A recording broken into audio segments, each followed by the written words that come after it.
திமுக பாஜகவிற்கு ரகசிய உறவு இருப்பதாக எடப்பாடி பழனிசாமி விமர்சித்த நிலையில் தமிழ்நாட்டின் மூத்த தலைவருக்கு நடந்த அரசு விழாவை அரசியலாக்குவது அநாகரிகம் என்று பாஜக மாநில தலைவர் அண்ணாமலை தெரிவித்துள்ளார்.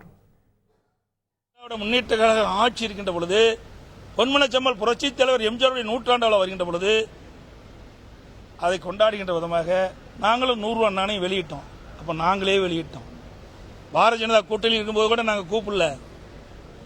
ஆக இவர்கள் திரு கருணாநிதி அவர்களுடைய நூற்றாண்டு விழாவை கொண்டாட வேண்டும் என்பது அவருடைய விருப்பம்.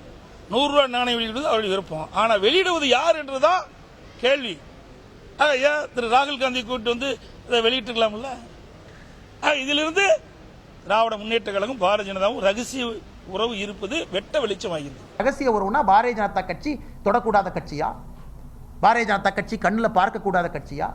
இல்லை பாரதிய ஜனதா கட்சியோட யாராச்சும் வந்து கை குலுக்கிட்டாங்க, பாரதிய ஜனதா கட்சியின் மீது தோல்ல போட்டாங்கன்னா, இன்னைக்கு இவர் இந்த மாதிரி ஒரு வார்த்தையை பயன்படுத்துறாங்கன்னா உள்ளத்தில் எவ்வளவு அழுக்கு இருக்கணும்? இது போன்ற ஒரு தலைவர் இது போன்ற வார்த்தையை பயன்படுத்துறாங்கன்னா உள்ளத்தில் எவ்வளவு அழுக்கு இருக்கணும்? எவ்வளவு ஒரு ஜாதி ஆதிக்க வெறி இருக்கணும்? எவ்வளவு ஜாதி ஆதிக்க வெறி இருக்கணும்? ஒரு அன்டச்சபிள் அப்படிங்கிற மாதிரி ஒரு எதிர்க்கட்சி தலைவர் பேசுறாங்கன்னா அவருக்குள்ள எவ்வளவு ஜாதி ஆதிக்க வெறி இருக்கணும்? இவங்கெல்லாம் வந்து எதிர்க்கட்சி தலைவராக இருக்கிற ஃபிட்டா?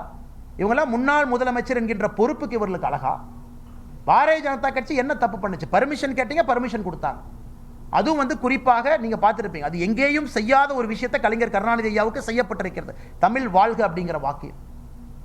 அது எல்லாமே பார்த்தீங்கன்னா ஒரு ஸ்டாண்டர்ட் ஃபார்மேட்ல காயின் பிரிண்ட் ஆகும். இவர்கள் சொன்னதை மத்திய அரசு முழுமையாக ஏற்றுக்கொண்டு ஒரு பிரசிடென்ஸ், நாளைக்கு ஒரிசால கேட்கலாம், பெங்காலில் கேட்கலாம், யார் கேட்டாலும் கூட மரியாதை செய்யணும். அந்தந்த மாநிலத்தினுடைய நம்முடைய தாய்மொழி நமக்கு பிரதானம். இதை அப்படியே எப்படி மாற்றி சொல்றாரு? மத்திய அரசு தமிழ் வெல்கங்கிற வார்த்தை இருக்கு, அதுக்கு அனுமதி கொடுத்திருக்கிறாங்க, மோடி எவ்வளவு பெரிய ஆள், இப்படி பேசுவதை விட்டுவிட்டு அதுல ஒரு ஹிந்தி வாக்கியம் அங்க இருந்துச்சு, அதுல இந்த வாக்கியம் அங்க இருந்துச்சு. அதாவது அரசியல் பார்வைங்கண்ணா. அதாவது நீங்க ஒரு குறை சொல்ல வேண்டும் என்று ஆரம்பித்து விட்டால் எதையும் குறை சொல்லலாம். ஏன் இவங்க 2014 இருக்கும்போது புரட்சி தலைவர் எம்ஜிஆர் அவர்களுக்கு நம்ம அனுமதி கொடுக்கலையா? 2019 இப்ப ஆர்கியூமெண்ட் சொல்றாங்க, எம்ஜிஆர் அவர்கள் நாணயத்தை நாங்களே வெளியிட்டுக்கிட்டோம். அது சந்தோஷப்படுறதா? நான் துக்கப்படுறேன். எம்ஜிஆர் அவருடைய நாணயத்தை குடியரசுத் தலைவர் வந்து வெளியிட்டிருக்கணும், பிரதமர் அவர்கள் வாங்கியிருக்கணும், அல்லது இது போன்ற மூத்த அமைச்சர் ராஜ்நாத் சிங்ஜி மாதிரி கேபினெட்ல மூத்த அமைச்சர் வந்து வெளியிட்டிருக்கணும். என்ன பட்டி தொட்டி எல்லாம் எம்ஜிஆர் ஐயாவுடைய புகழ் போவதற்கு ஒரு வாய்ப்பா? செய்திகளை உடனுக்குடன் தெரிந்து கொள்ள உடனே சப்ஸ்கிரைப் பண்ணுங்க.